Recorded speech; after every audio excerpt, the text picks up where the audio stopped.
गांव में नीरज नाम की एक लड़की रहती थी। नीरज की माँ नहीं थी और पिता बहुत गरीब थे। पिताजी आ गए? क्या आज कोई काम मिला? नहीं बेटा, मुझे आज कोई भी काम नहीं मिला। पिताजी, आप सुबह से भूखे होंगे। मैं रमेश चाचा की रसोई से कुछ खाने को ले आती हूँ। नीरज संयुक्त परिवार में रहती थी। उसके चाचा चाची और बुआ भी उसी घर में रहते थे। नीरज जब अपनी चाची की रसोई में गई तो चाची ने उसे देख लिया। क्या ढूंढ रही हो? गौरी चाची, पिताजी भूखे हैं, क्या मैं थोड़ी सब्जी ले जाऊं? नहीं, अभी कुछ देर पहले ही तो तुम अपने खाने के लिए सब्जी लेकर गई थी। तुम्हारे चाचा भी आ रहे होंगे, वो क्या खाएंगे? बार बार यहीं चली आती हो। यहाँ क्या पैसे पेट पर रुकते हैं? पूरे घर का ठेका तुम्हारे चाचा ने ही उठा रखा है। बीमार बहन, नकारा भाई, सब मेरे पति के पीछे ही पड़े हैं। भागो यहाँ से, नहीं है सब्जी। नीरज, क्या हुआ? क्यों रो रही हो? राधा बुआ, मैं गौरी चाची की रसोई में पिताजी के लिए सब्जी लेने गई थी। चाची ने मुझे इतनी बातें सुना डाली। तुम भैया के लिए मेरा खाना ले जाओ, मैंने नहीं खाया है, ऐसे ही रखा हुआ है। मेरा पेट ठीक नहीं है, इसे ले जाओ और अपने पिताजी को दे दो। कुछ देर बाद नीरज के चाचा रमेश घर लौटे। जब वे खाना खा रहे थे तो गौरी उनसे बोली, तुम्हारी भतीजी ने तो नाक में दम कर रखा है। कभी सब्जी, कभी आटा, कभी चावल, सब हमारी रसोई से ही ले जाती है। जब तुम्हारी बहन राधा मर जाए ना, तो नीरज और उसके पिता को भी घर से बाहर निकालो।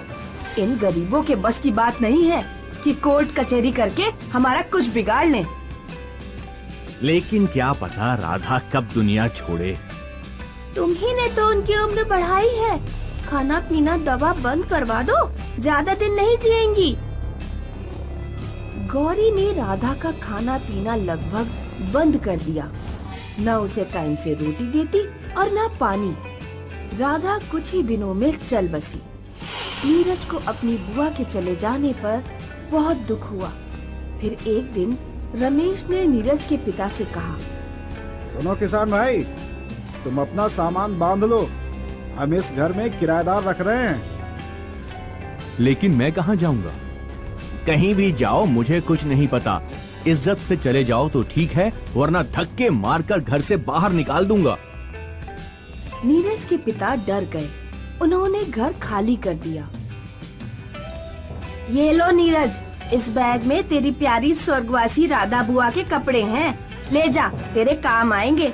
वैसे भी तुझ भिखारिन को कभी अच्छे कपड़े पहनने को मिलने नहीं वाले। अब चल, फूट ले यहाँ से। नीरज को एक धर्मशाला में शरण लेनी पड़ी। नीरज ने राधा बुआ के बैग से कपड़े निकालकर देखे। उसे बैग में एक सोने का हार मिला। पिताजी, ये देखिए, सोने का हार। बैग में एक पर्ची भी थी जिसमें लिखा था, ये कोई साधारण हार नहीं है। इसे पहनने वाला दूसरों को जो भी आदेश देगा, दूसरा उसे मानेगा। पिताजी, यह हार साधारण हो ना हो, लेकिन है तो सोने का ही। इसे बेचकर हम घर खरीद सकते हैं। इसे अभी बेचना ठीक नहीं, ये मेरी बहन की निशानी है। मैं इसे गिरवी रखकर कुछ काम धंधा शुरू कर देता हूँ। नीरज के पिता ने हाथ गिरवी रखकर कुछ पैसे उधार लिए और एक मिठाई की दुकान खोली। नीरज भी काम में अपने पिता का पूरा हाथ बटाती। कुछ दिनों में उनका धंधा अच्छा चलने लगा।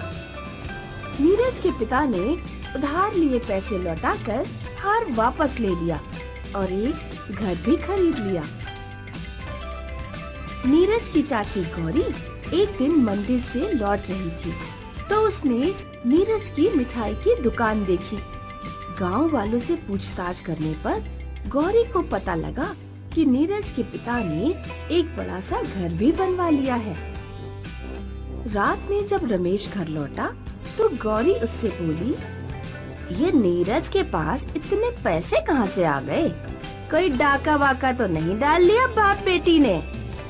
दिवाली आने वाली है।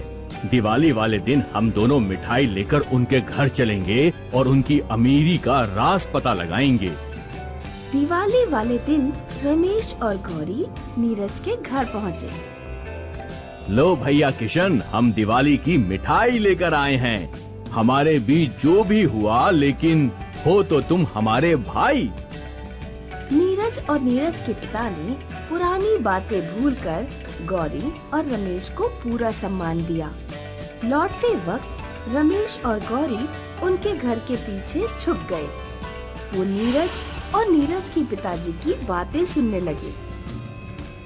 पिताजी, आज हम जो भी हैं राधा बुआ के इस हार की वजह से हैं। जब नीरज और नीरज के पिता सो गए तो गौरी और रमेश ने हार और पर्ची चुरा ली। वो हार लेकर अपने घर पहुँचे। ये कोई साधारण हार नहीं है। इसे पहनने वाला दूसरों को जो भी आदेश देगा, दूसरे उसे मानेंगे। अरे वाह, मजा ही आ गया। अब देखो मैं इस हार से क्या क्या काम करती हूँ।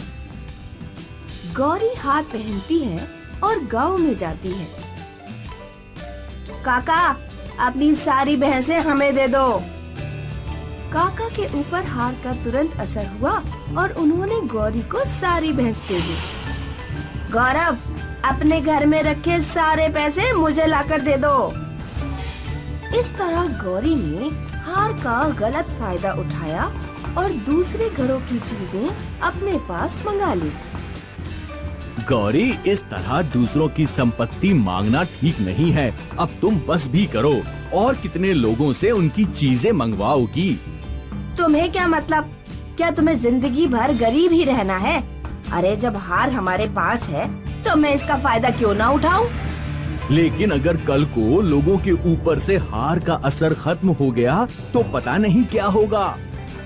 रमेश की बातें सुनकर गौरी को गुस्सा आ गया। वो क्रोध में रमेश से बोली, तुम जैसे डरपोक इंसान को तो डूब मरना चाहिए। इतना क्यों डर रहे हो? गौरी को ध्यान ही नहीं था कि वो जादुई हार पहनकर ये सब बातें कर रही है। गौरी उठकर वहाँ से चली गई और रमेश असलियत में कुएं में कूद गया और डूबकर मर गया। हाय राम, ये मैंने क्या कर दिया? अपने ही पति को मरने का आदेश दे दिया। अब मैं भी जीकर क्या करूंगी? मैं भी मर जाऊं तो अच्छा। और फिर गौरी भी उसी कुएं में कूदकर मर जाती है।